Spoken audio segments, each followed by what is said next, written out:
Cafe spaces is also a place of gathering, an opportunity to be hospitable to your community. I couldn't afford the full cafe and the roastery, but I could afford $50 to buy some small amount of coffee and to start roasting at home. And it took 7 years from that point. Whereas a lot of people see it as an overnight success. Yeah. Right? Yeah. Like, oh man, so you just start, your overnight. Yeah, my overnight was 7 years. My daytime is spent working my day job.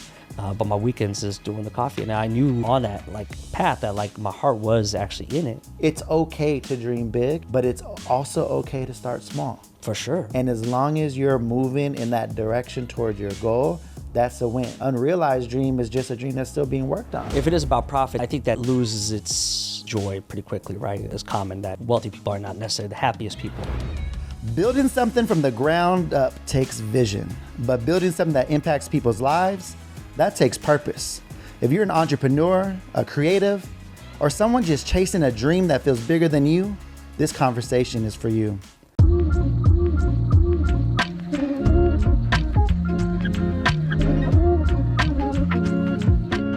Today's guest is Efrem Fesaha, an entrepreneur and community builder who has mastered the art of turning vision into impact. His journey offers a blueprint for anyone trying to build success that actually matters. So thank you, my brother. I appreciate you taking time. You are a busy man, so I do appreciate us being able to schedule this. And it's funny because we end up seeing each other in community ahead of even this podcast interview. So that's always awesome to see that, we're out here telling stories. You're out here being story worthy. So that's just always dope to see. But I always like to start with what got you to this couch? What's your earliest Elite Collective and or Carlos Imani memory?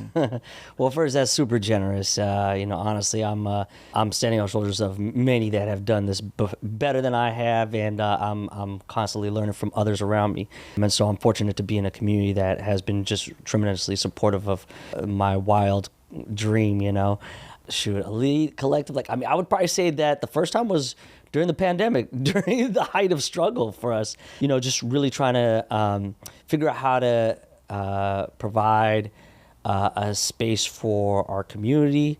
And it was in collaboration, honestly, by the Urban League of Seattle, who asked if there's an opportunity to do things inside the cafe. And of course, it was a yes, and it was y'all that were there to capture the experience and to engage in that experience and to provide some support for our community during the height of the pandemic. And so that was my first memory of meeting Carlos and meeting the entire team, and just really, honestly, just seeing how you all engage, because it's been many times after that. But, I'm fortunate that you all, give an ear to our community and highlight us that may not get that spotlight as often. And you all do a fantastic job at that. And I'm grateful for you all supporting me and supporting this journey and just everything that y'all are doing in this community. Thank you. I appreciate that. And man, 2020, that was an interesting year. That was a big year of pivot for us. That was a year of, hey, we got these cameras, all the events are shut down. What can we do with these? And figure out creative ways to share information, get stuff out around health and wellness. Shout out to Zaina, who was working with Urban League at the time. She was a big connector of people and had these ideas that we tried to help bring to fruition. But we did some real interesting things, and some of it, again, wasn't always just health related. Some of it was just joy. I remember we set up a live stream of you just showing us traditional coffee making. Yeah. And then remember the food, we had the food one as well, where it was how to cook healthy as well too. It was incredible. Yeah. I mean, it's beautiful to see it in those ways too, outside of just during the pandemic, but looking at different ways as well. And so, yeah, those have been exciting and great opportunities as well. So yeah, let's do it. That was dope. And yeah, like I said, you guys were early adopters of how can I lean in? And I mean, really, that's what community is about. It was a lot of unknowns. We don't know if we're opening up tomorrow. We don't know what's going on. But what we can do today is provide care. And for you, I think that showed up with hospitality. Like, everyone, I mean, we were socially distanced, but we felt the love in the building. Mm-hmm. And then it's providing a good quality product. That was my first introduction. I think I'm sure I'd seen stuff around it. I'm just not a coffee drinker myself. Yeah. My wife's the coffee drinker in the family. I'm growing on tea though. I've been doing my mushroom green tea. That is my new thing. Okay. But I definitely respect coffee culture and see how it can be. It brings people together. It can be that third space. And what you guys have in Renton was super special, and we're able to end up providing, partnered with some local folks to provide, shots in arms for community that wanted it, and still made it fun though. Like, hey, come get a coffee, come get a shot in your arm, and come get a photo in the photo booth. And we're going to have some music from this DJ playing while this happens, and just kind of showing up where people were at and just kind of meeting the moment. So no, definitely gracious for that. But, and again, that was my first introduction, but it's not like that was your guys' opening day. So I wanted to go back a little bit and give you some space to kind of share what was that entrepreneurial journey that got us to that space in Renton. Yeah. I mean, the journey was really, I was working in corporate finance basically. And so I grew up here. I came here when I was 5. And so, I got out of school at WSU. I went to South prior to that. I won't hold that against you, but continue. Yeah, it's all good. No dogs, but go ahead. It's all good. Cougs, it's all good. And dogs, I mean, it's all good, man. It's all love. Yeah, it's all washed. It's all washed in love. Honestly, the grind just in the corporate space, I didn't feel like it spoke to my soul all that much. and of course, just getting to a place as well as I was just going further along in my career, recognizing what did I want to do for the rest of my life, or at least for another, stretch of my life. And I said, you know what, I need to take a break. And it was 2010, 2011 when I started my travels. And really it was an opportunity to go to the motherland, to go to Eritrea, spend time there, and really just do nothing, really except learn about, history, culture, and meet people, and really just take a journey for myself. And in that time, I stumbled across coffee. Ethiopia is the birthplace of coffee, and historically the bean itself, like coffee, the word coffee itself comes from a region in Ethiopia called Kaffa. But coffee got popular all around East Africa, and so even into Eritrea. But Eritrea had this period of like a 50-year colonial rule where Italy was colonizing Eritrea. And in that time, they put a lot of cafes and stuff like that in place too. And so you see this, like, as I'm walking down the streets, I'm seeing these, Art Deco cafes or whatnot with roasteries in them. It was an experience different than that I was, accustomed to here, because I was seeing a convergence of both like this traditional approach to coffee plus this somewhat contemporary approach to it as well. And I just started thinking about, how do I do this in Seattle? Which is even crazier because obviously Seattle's the capital of coffee. There's a lot of big dogs here. And I've never had that ambition or, desire to necessarily compete after that. But I wanted to see how I could reflect some tradition, share the history, provide a space similar to that of what we do at our homes. When we do a coffee ceremony, when we're having coffee at home, it's really a form of hospitality. And the way I see kind of cafe spaces is also a place of gathering, an opportunity to be hospitable to your community. That was kind of the start of it. That was the genesis of it, honestly, was just this trip there.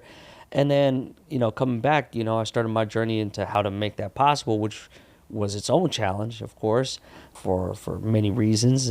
But that was the start of it for me. I love that, and you answered like two of my questions there, which was going to be like, what was that moment that you knew you were meant to build something? But it sounded like, I love how you say, I went back home and did nothing, but really you did everything, right? You leaned back into yourself, self-discovery, it sounds like, and digging back into your culture and things of that nature. And just felt refreshed is kind of what it sounds like. I have something similar when I go back and visit family in Puerto Rico or Jamaica. And even if it's a week, 3, it's always better when you can do that good 3-week visit. Yeah. But you just come back with just a new sense of self, like a energy, just something about being closer to the equator, around more sun, and just around, something historic like that is dope. To have you come back and it was like, all right, now it's time to make some things happen. And you'll find that regardless of whatever you're into, like I truly believe when they say, if it was easy, everyone would do it, right? Yeah. Nothing worth it is gonna be easy, No. right? But at the same time, I have this conflicting feeling of like I really approach things of if it's not easy, I don't want it. And what I mean by that is it has to feel natural. Not that it's not gonna be hard, but it feels like you're supposed to be there. Like you wake up and it's like it's on your mind already. You don't have to force yourself to think about it. You don't have to force yourself to try to figure it out. And when people have those conversations, I'll speak to a group of entrepreneurs or young people or whatever, and just trying to figure out that next step. A lot of it is like I try to say like, man, you'll find joy in that crossroad of something you're good at and something that you like to do. Because you can be good at something, like sound like in corporate, like you worked your way up. I'm sure you had great reviews and quarterly things, but it wasn't bringing you joy, right? It no longer brought that spark. But if you can find something that you like doing and then you can get good at or you're naturally inclined at, and of course you got to, sharpen your tools and get around mentors that can pour into you. But I think that's like the start of it. What I love to hear, and obviously because you're here now, but you had some challenges, but can you speak a little bit about some of those challenges? You don't have to necessarily get into details, but what kind of allowed you like those setbacks or whatnot to help kind of shape and almost kind of reaffirm like, hey, I might have had that setback, but because this fire's still in me, I know I got to do it. Brother, well said, man. It's exactly that. And well said, brother. Because even for me, hearing you say that, it sparks in me like that. Yeah, it is affirmation. And sometimes, even in our daily thing, like we forget to, yo, why am I on this journey? But it's, you recognize it's because, there is joy in what it is that I'm doing. I'm a happy man. Like, I love what it is that I'm doing. And it is hard. And I do work really hard. But I love it, though, at the same time. And, there's reasons for that. And happy to share those things, too. But, specifically on at that time, the startup of it, I was like, all right, well, I've got this great idea. I mean, I put 2 months into like just what this plan is business plan, financial plan. And once again, I had a finance background. So putting the financial plan together was easy for me. And I would geek out on it. So I would go to cafes. I'd sit there and like track how many people are coming in. What's the average wait time? How long does it take a barista to probably make a drink? What's the, sales probably looking like? What is the rent looking like? So I'm putting all these numbers together, just like excited about it. And of course, like 2 months in, I take that, plan, which I think is like flawless. And I take it to the bank. Don't get no better than this. Yeah, don't get no better than this. And I take it to the banks and they're like, no, like we're not giving you a loan or we're not going to support you on this. And a lot of the reasons were no one cares about where, this history of coffee and this experience with coffee. Like, no, people want their coffee quick and they're leaving. I was like, I don't think that's necessarily the case, but I can understand where you're coming from because you don't understand the cultural significance of it and how we, historically coffee has been consumed. And so I can understand where it is that they're coming from. And they're also basing off of their own metrics. I've seen other cafes that they have funded that they're like, yo, it's quick, how fast can you get people in and out? But for me, it was like, how long can I keep people in? How do we keep people inspired inside of there? How do we bring, activity inside there and bring life to the cafes? That wasn't going to be a convincing argument for them. And so they weren't with it. So I got the rejections. And this is about the end of 2011. And so by 2012, I'm just like at the beginning of 2012, I'm starting to think about, how do I go about this? What's the next move? And really what I'm doing at that point is just like, okay, the reasons why they're saying no, taking that, getting an answer for it. How do you help someone who, let's just say, is white, probably doesn't have the historical understanding of the importance of coffee for cultures where, coffee grows, and so trying to provide that perspective is maybe it's the right audience that I need to speak to get that already kind of like at least a fair level of like conversation. I don't have to provide the historical understanding because that's already understood to an extent. And then it's just really about, the plan and the approach within the business. But since it was a no, I was like, all right, well, I'm going to reach out to family in Ethiopia and start sourcing some small amounts of coffee. And so, I couldn't afford the full cafe and the roastery, but I could afford, $50 to buy some small amount of coffee, have a DHL shipped over here, and to start roasting at home. And that was the start of it. And by I think I'll probably say a few months into it, my family started to see it. They were like, hey, like, give us some of your coffee. I was talking about it. The quality and the consistency was better than what they were, accustomed to. And so that became an opportunity. And that was really the start of it. And it was just, all right, maybe I can't have the cafe now, but let me start on just learning about coffee, selling green coffee, something that I can afford. It doesn't require as much capital. And, and if my heart's really in this thing, I'm going to be able to see it through through this period of time. And it took 7 years from that point. And it was just 7 years of like, all right, like, do you really believe in this thing? And when nobody, from 2012, when I incorporated it to 2019, when we opened up our first location, to a lot of folks who was like, man, Efrem's just talking about this coffee thing, but, I don't see anything associated to it. But the reality is that, I would be popping up at Volunteer Park or, at an event in Toronto or somewhere in Atlanta or LA, and I'm selling coffee in a tent or whatever the case may be to get it going. And my daytime is spent working my day job, but my weekends is doing the coffee. And I knew on that like path that like my heart was actually in it. It's just I was stressing myself out, but yeah. Right. Yeah. No, I resonate with so much of what you just said. A lot of entrepreneurs, people with entrepreneurial spirits, could get so much value out of what you just shared. Because there was a couple of things. One, what I got from that is resilience is real. You know what I mean? And I love how you said it took 7 years to get there, right? Whereas a lot of people see it as an overnight success. Yeah. Right? It's like, oh man, so you just started, you're overnight. Yeah, my overnight was 7 years. He wasn't with me in the tent. He wasn't with me shooting in the tent. But also that it's okay to dream big. Yeah. But it's also okay to start small. For sure. And as long as you're moving in that direction towards your goal, that's a win.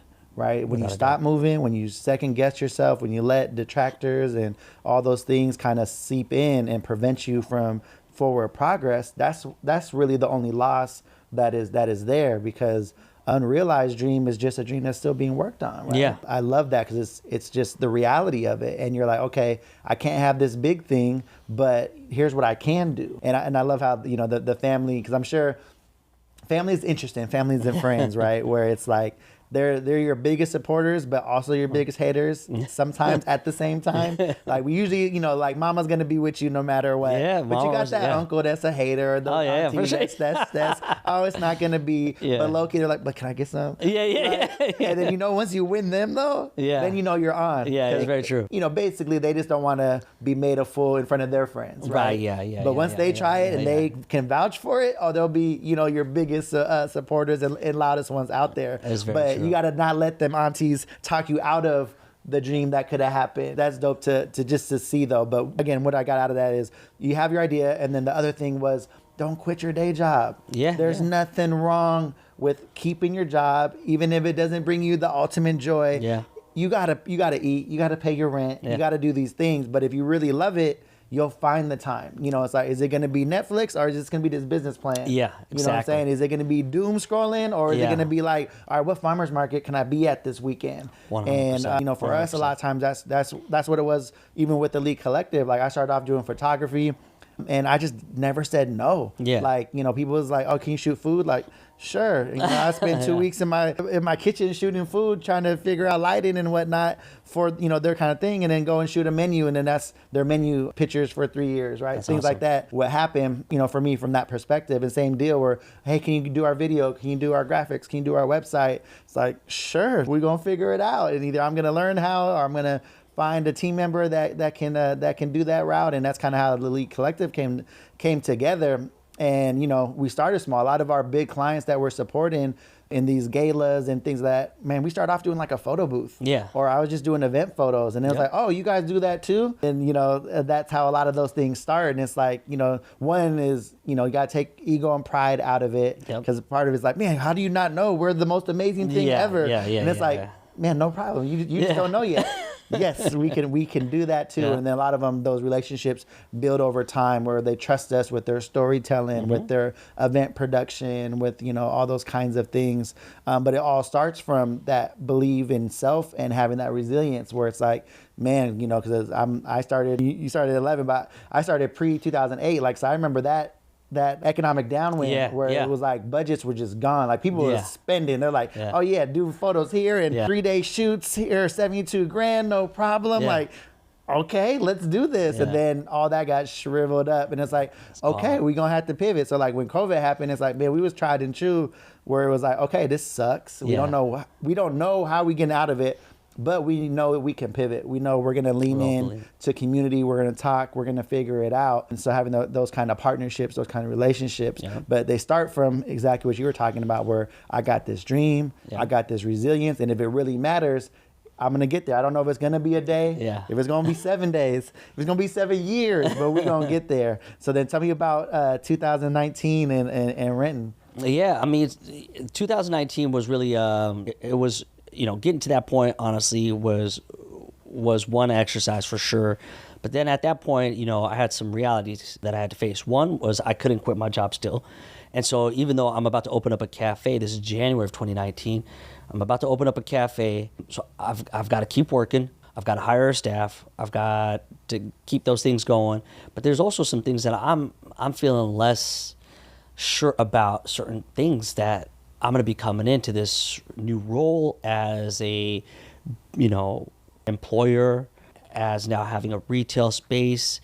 There are many things I don't know. So I had actually a year prior to that started working on my MBA application just to start studying it for the test. And so I was like, if I do well on the test, then I'll apply, but I'm only apply to one school, and that's Seattle U.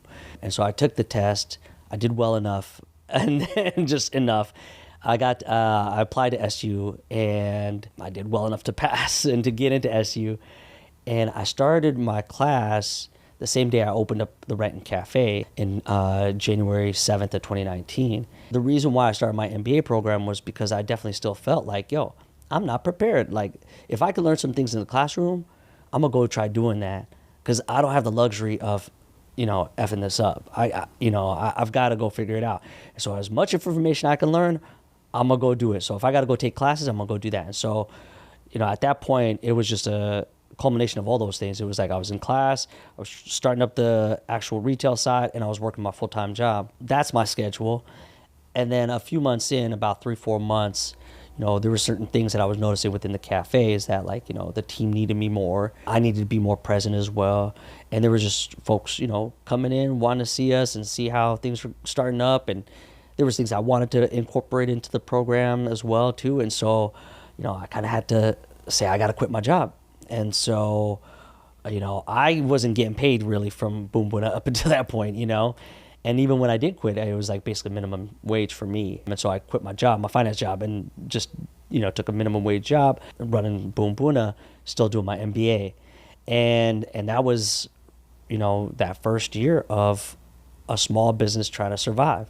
It was tough. Running payroll is tough. Just managing people is tough, especially if you haven't managed people before. So you're learning a lot as you're going.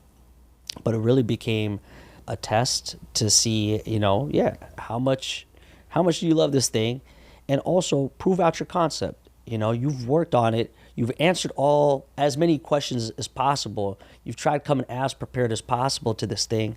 Now, go act on it. Go see, how to survive. Go survive this first year as a small business with a retail space. So I get to the top of 2020, this is January 2020, and I'm like, all right, I survived. All right, what does it look like now? Do we keep on with this journey? And fortunately, I had mentors that could come and be like, Efrem, you're doing okay, or, this is looking pretty crazy. It's probably best you pull out now. This, too risky, whatever the case may be. But fortunately, it was okay enough to be like, all right, what do I do now? Yeah, what do I do now? And so, the concept was that, we want to be able to control, the things that we're doing. So we want to source our own coffee. We want to be able to buy our own coffee from whoever we want to buy it from. And then we want to be able to roast it locally. And then we want to be able to, put it out into our cafes. So we had something that was a little bit different than just a cafe. It was also a roasting production facility, in our rent space. And so we had to start thinking about how do we optimize that, because we were only roasting like once, twice a week. And so, we had a full team for it. And And then it was like, all right, maybe we need to open up a second location to help us with maximizing kind of our roasting capacity. So as soon as we started thinking about that, we get hit with the pandemic. All that stuff just... That wasn't on your bingo card? That was not on the bingo card. So did you open the second one before the pandemic, or... No, it was... Yeah, pumped our brakes completely. Matter of fact, we had students from UW. There was about like 5 or 6 of them who were working on a project for us to evaluate how was the first one so successful. How do you, or where do you do that again? You know, and so they were in there surveying and doing everything. Great students, great youth. I mean, and I still see some of them now, and they're incredible. But they delivered like a 70-page paper to me, and it was April of 2020, and I'm like, y'all, I'm not gonna read this. I'm not gonna read this because I can't do anything with it. And honestly, even then, I was still like, I was on the front lines. We were I was running back and forth making drinks and stuff like that. So I really didn't even have the capacity for it. We were fortunate enough that we were able to kind of see through some of those harder periods. And it wasn't until really the end of the year of 2020 that we actually opened up our second location, but that was under a different circumstance. You touched on a little bit about learning new things, especially when you're starting to lead people, but I wanted to kind of tap into that. Was there any leadership lessons that you kind of learned along that way? I think, one, we didn't have the capacity financially to be able to have an extra manager or really a full HR team. And so I think that, hearing, just like the struggles of having employees, doing, there's all things kind of come up or whatnot. And so really having someone to kind of help support, because I wasn't able to be physically there all the time and stuff. And so I think about that, I think about more support. I think about, really the need for leadership to be around and to support. And I think of leadership more as a support capacity, not necessarily an enforcer of things, but at a support. And so I think about, the need for a team to have support to succeed in the things that they do. And so I think that's one thing that I definitely learned, especially when it came to leading people. Also like that I'm not a good, I don't do a good job of interviewing people.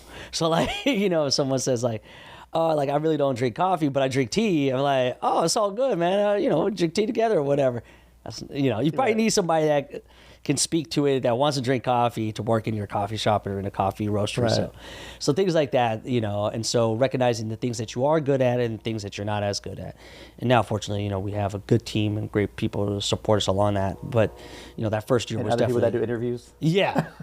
Excellent job doing interviews, yeah. And I still... as much as possible, I try staying out of it. I love to meet them and hang out and stuff. But, I feel you there. I'm a super optimist. I always see the best in people. Yeah, I know. And I ignore red flags quite frequently. I feel you on that. So it sounds like, you're dug in. You're coming out of COVID. A lot of stuff. I feel like you showed up for community. Community in turn showed up with you as well. But that word, I feel like it is important. But I'm curious of why do you think that community building aspect is so important to your work?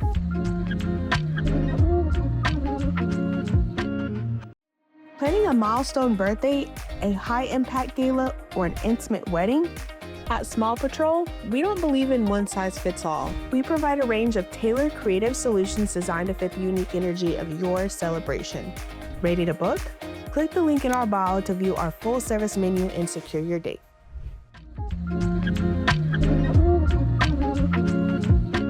So it sounds like, you're dug in. You're coming out of COVID. A lot of stuff. I feel like you showed up for community. Community in turn showed up with you as well. But that word, I feel like it is important. But I'm curious of why do you think that community building aspect is so important to your work? Well, I think it kind of goes back to, the way coffee is experienced within our culture in Ethiopia, Eritrea, and East African culture. Basically, it is communal. And so, when we have coffee, we're celebrating, we're mourning. It's all types of things that are happening. We're just gossiping, we're just catching up. All that stuff is happening. So thinking about, a space then that could provide opportunity for other small businesses to use it. And so I think about that first year, especially the first pop-up that we had was probably February of 2019. And, they had, they were aspiring to open up a cafe of their own, which was great, and they were going to do some boosas. And so just that experience of providing space for others as well felt like, I mean, selfishly just felt really good. You know, I sometimes think about, you know, a space that's just like, you know, it's like it's quiet or it's empty in the evenings. I'm like, yo, like maximize it, you know, provide something for somebody else. And so then it became music, became poetry nights, it became just different ways, you know. Then we were like having conversation with folks in the neighborhood. They were saying, yo, we need a space for kids to be able to like come hang out while we have coffee. And so by chance, the King County Library was, you know, just down the street from us. And they were like, yo, what if, you know, we were to do, you know, an event here once a month where, you know, we put down pads on the floor and, you know, we have the librarians come read books to the kids and sing songs and, you know, just for an hour or whatnot. It's like, yeah, sounds great. And we've been doing that ever since. This is now going 7 years strong with the King County Library. And so there, you know, it's things like that like, it's just, to me, selfishly, it just feels good. We're not really charging anybody to do that. We want folks to, you know, come up, be like, yo, I would love to do this in there. And it has to make sense too. So like if it's, especially if it's in the food and beverage capacity, you know, we definitely want to see, you know, different, you know, food vendors to be able to do pop-ups, and then hopefully they open up nearby us, you know, their own brick and mortar location. And so it's kind of a testing grounds for their concepts as well, but art and everything else. And so it feels right. It feels good, you know, and I think that's, you know, what a community space should be. You know, we're fortunate enough to have these spaces, not just Renton, but Cap Hill, RU RU District 1 inside the bookstore, and then, you know, Overlook, and even to an extent on Microsoft campus where we have a cafe there, you know, doing the same things there as well and engaging their employees. But yeah, it feels good. It seems like you've stayed true to like the purpose, right? Like you said, you had an experience in Africa. You wanted to bring that back, and you're able to do that. I think just because people aren't doing it, it doesn't necessarily mean that they won't benefit from it. So if they're not used to coffee being a part of their community, they can still learn. Because I feel like all humans can get something positive of just being around each other and sharing. And obviously you would want them to drink coffee, but even if they're just in the space having a tea or whatever, steamed milk with almond flavoring was my early with my auntie. She would get that. That would be my little coffee drink. But you know, just being in that community. But one thing I'm sure that folks kind of deal with, I know for me, I've had a lot of opportunities where it's like, all right, is the money worth whatever that project is? And I'm a firm believer that, you know, all money ain't good money, and I'm quick to walk away, fire a client, all of that, if it just doesn't align with, you know, what I'm trying to do. But I'd love to hear about like how can entrepreneurs like pursue profit but without losing their purpose? What's kind of like your North Star with that? Yeah, I mean, it has to be, I think it starts off with, you know, what is the reason why you're doing it? You know, what's the reason behind it? What's your why? And so, you know, if it is about profits, I think that loses its joy pretty quickly, right? You know, it's common that, you know, wealthy people are not necessarily the happiest people. So what is it that's going to make you happy? From the jump, it was always like, all right, how do I create commerce between, you know, Africa and where I grew up here in the States, you know? How do I bridge that? And so that was one of the first things. All right, so you want to focus in on just African producers, and you want to bring their crop here. You put more attention on them. You pay them fair trade. You pay them above fair trade. You provide opportunities to them. And as you scale, you continue to scale. They scale with you. So that was one of the fun foundational things. Second was the cafe space. You know, if we're fortunate enough to have a cafe, how do we create community inside of there? How do we provide opportunities for others inside of our space? So that was another foundational thing. The third one was, how do we engage outside of our community? What are we doing outside of it? So where are we showing up at? How are we donating, or how are we contributing? In what way?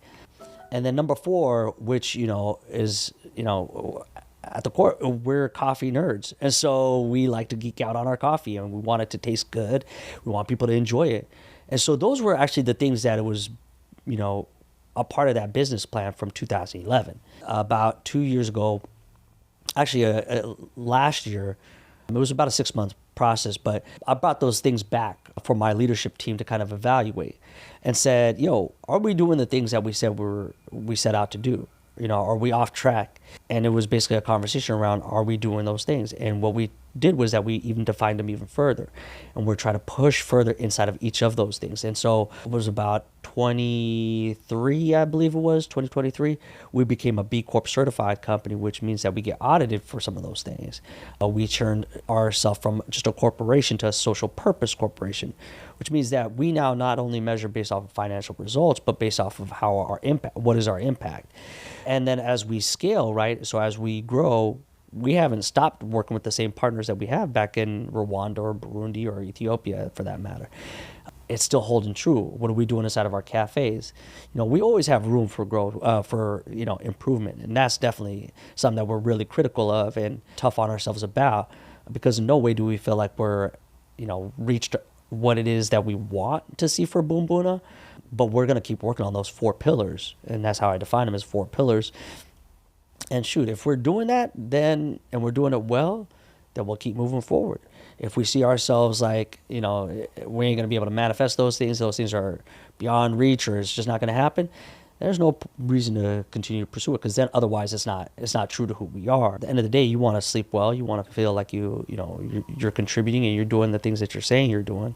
And I think that, bottom line, that's the goal. If we do it well, then it continues to move forward. But I don't really think about kind of like what's ahead, really. Definitely plan out, we budget out and stuff, but like there's no thought of like, oh, I'm ambitiously seeking out to expand to like 1,000 no, nothing like that. It's really about, okay, are we doing the things that we said we were going to do? Are we being honest to ourselves, or being honest to our community? Are we being honest to our employees? What are we doing? And that's the measure. If we do that, then it's good. But no, I love that. No point. There's no point. And I love how, a lot of companies do it. More companies and people should do that, of kind of, it's almost that internal audit, right? Mm-hmm. You went back to that business plan from that you spent 2 months on way back when, and it's one of those things like, am I staying true to it, with this self audit and whatnot, and I love it because it's almost a story of you have to go back before you can go forward, because a lot of people lose their way if you're just focusing on how's the fastest way I can get to where I need to go. And you have mentioned your leadership team. A lot of folks forget that, like, you can go fast by yourself, but you can go so much farther when you do it together, and you build your village and bring them with you. And I love how you spoke to the growers back in Rwanda and Eritrea, Ethiopia, of like, man, I ain't forget about you guys. We're gonna do this together and level up together. That's so dope. And so speaking of how you went back and almost, I'm not sure if at the time you were already planning it, but I know because I got insider information, but you opened up, a new location right after that we got to see this summer on the waterfront. So tell me a little bit about that journey. I'd love for you to you spoke a little bit about some of the different locations, but like where people can find that, and tell us about this little gem that we have on the waterfront now. Yeah, I mean, so we were fortunate enough that, we opened up our Renton location in 2019, and then in 2021, in April, we opened up our Capitol Hill location. 2023, the top of it, we opened up our University District one inside of the bookstore. At the end of 2023, we opened up inside of Microsoft. And then here this year, February of 26, we were fortunate enough to open up at Overlook Walk, which is right in between Pike Place Market and the waterfront, the piers.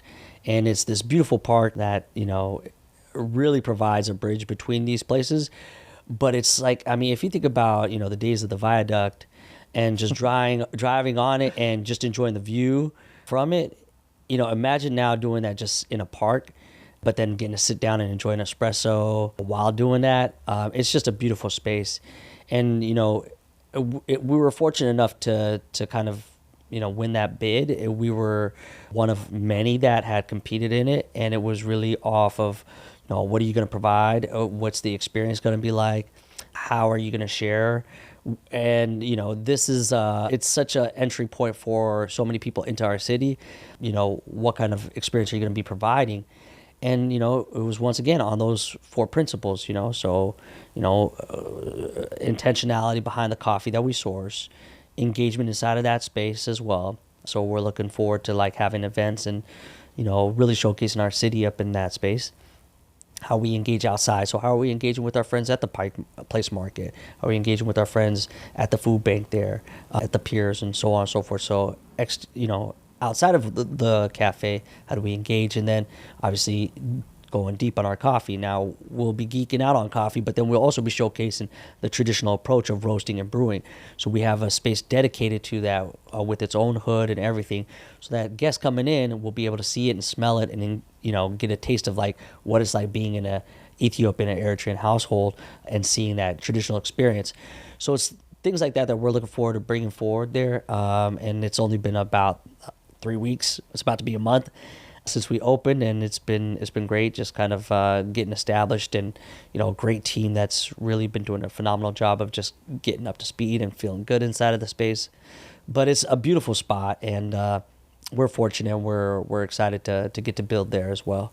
And we had the pleasure of filming with you down there on behalf of some storytelling with Urban League and some of the community impact and things, because they have a great history with you as well. And I'd love to kind of hear your thoughts of, I'm sure you got the text and you see us pull up again. It's like, man, feels like yesterday we was missing Renton and here we are here celebrating this part. But some of the importance of, working with folks like an elite collective or whatnot. Yeah. I mean, I think that is what you want to do. So no different than the producer that you're working with back in Burundi back in 2019 is the same one that you're working with today.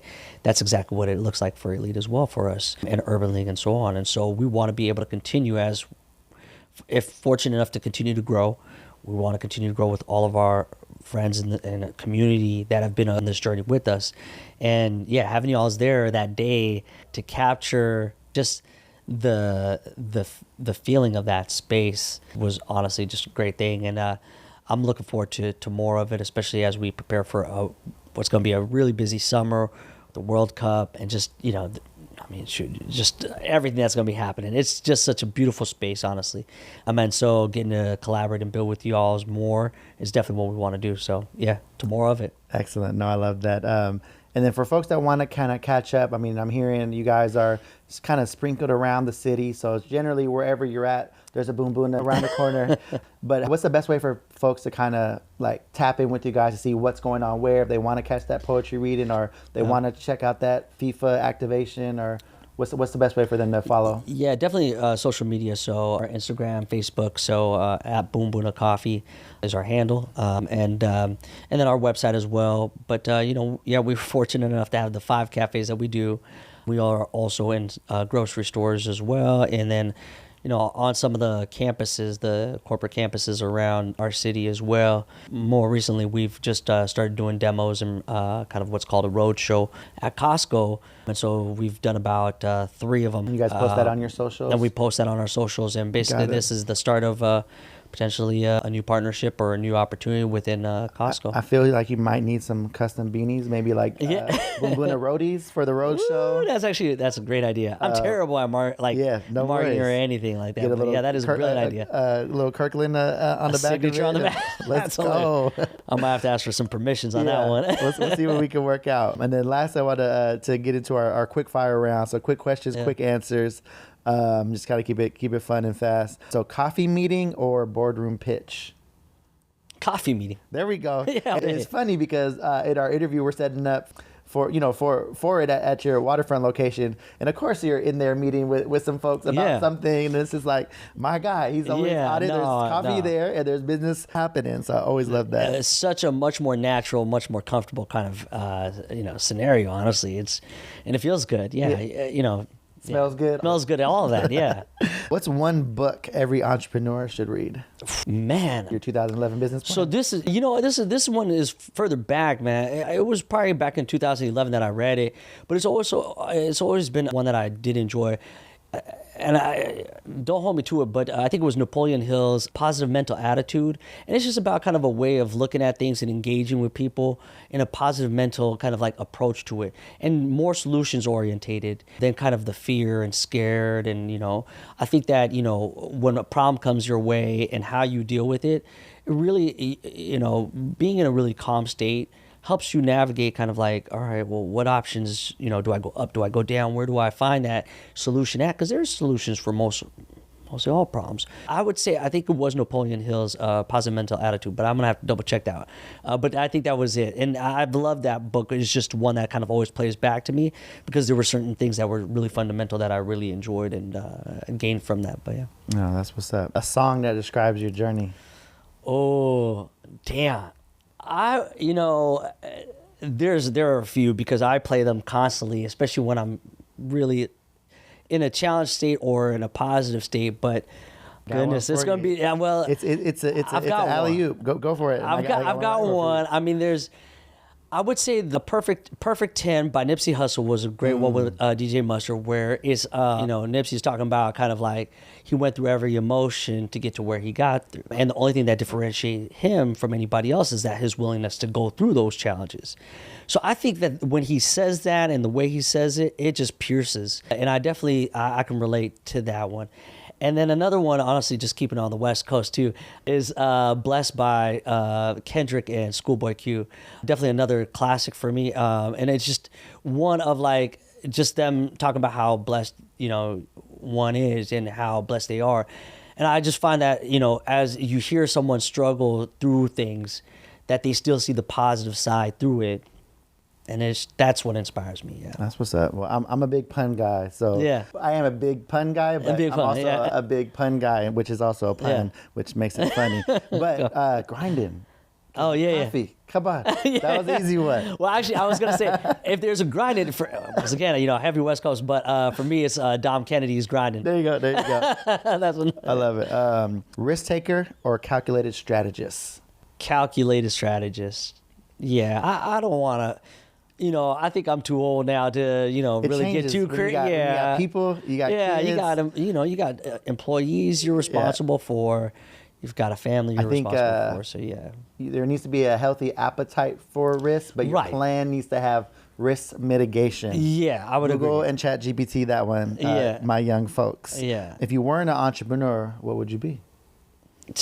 So, I half jokingly say this, but because I remember even as in my younger days, like that was something that I would still think about. But truly, I would probably, if I wasn't doing what I'm doing here now, I could easily see myself living back in the village in Eritrea, and just honestly, whether it's being a goat herder, taking care of crops. I mean, honestly, I would just love to live a peaceful, beautiful life there. Like, I mean, I think that would be my. And what comes of it, I don't know. But, Right. I think about, we were fortunate enough to have that experience from my, shared from my parents as to kind of what life was like for them back home. And I think that, maybe the fantasy and the dream of that probably still, like, as a kid, you're just kind of like, oh, like, they speak about it so highly. I think that still probably like lives inside of me. And so it's like there's this like appeal for it. But otherwise, I'm happy. Last one. Legacy in one sentence. What does that mean to you? A legacy in one sentence. Honestly, just that you lived a beautiful life that, God would be, like a good job about. That'd be great for a legacy. My family saying the same, and I mean, and if I'm fortunate enough to have any others repeat that, great as well too. But I think that for me, legacy is really just how I live my life, and getting that great job from the Almighty One, and then my family, and I think, and if I'm fortunate enough to. Anybody else? That's just what's up. On top. Yep. No, that's what's up. And that hater auntie that now drinks the coffee. I mean, I'd be fortunate, man. The first person that bought some of our coffee was my auntie. My mom was my first like marketing director, pretty much, and then auntie was the first one to buy it. So I love it. As a matter of fact, even when I do the demos at Costco, they're the first one. They'd be pulling up all the time. They'd be like, I told you, once you get them on, they're gonna be your biggest people. But sometimes it takes a little bit to get them on. But nah, man, I appreciate you sharing space. Grateful. Hopefully, some folks got some inspiration that at the end of the day, whoever you see at whatever level that you see as success, they're just a guy, they're just a girl, that had a dream, that had some resilience and kept at it. Some folks have some more resources than others and get places, but that's never an excuse because there's people that get it out the mud every day. So it's one of those things, is find your dream, follow your dream. One thing I got out of this that really stuck with me though was you setting up those pillars. Like you were like, hey, this is what I'm gonna be about. I don't know where I'm gonna go, but I'm gonna do it this way. And the fact that you took intentional time to reflect back to that and brought your whole team with you, folks that wasn't with you shooting in the gym, but like, yo, this is why I started this. How, are we doing this? How can we make this better? And then you guys got to all come together and push that forward. So that was brilliant. That part was beautiful. So thank you for sharing that. Pleasure, I want to leave something for the folks in the comments. So one, I want to hear, what is your favorite Boon Boona drink? So I want to hear all the little extras and stuff that you add to it. We're gonna find one person that we're gonna buy your next one at your. You have several places to go to, but I would like for you to go to the waterfront because there's a view worth seeing if you haven't been there yet. But then also there's just a part of his story that resonated. I love to hear that too. So something that resonated, but I want to hear your coffee drink, and someone's gonna get a free one on us. So again, thanks again, brother. No, I appreciate it. Yeah, super grateful. Thank you for the opportunity and get to share. And I'm, the person who does win, I'll comp that drink too. Oh, so, there we go. There you go. Maybe bring a friend. Bring a friend. Yeah, and, there you go. We'll do two. So that's what's up. Yeah. And thanks again, guys, for joining us. It's your boy Carlos Imani. This is Elite Insights. We'll catch you next time. Peace.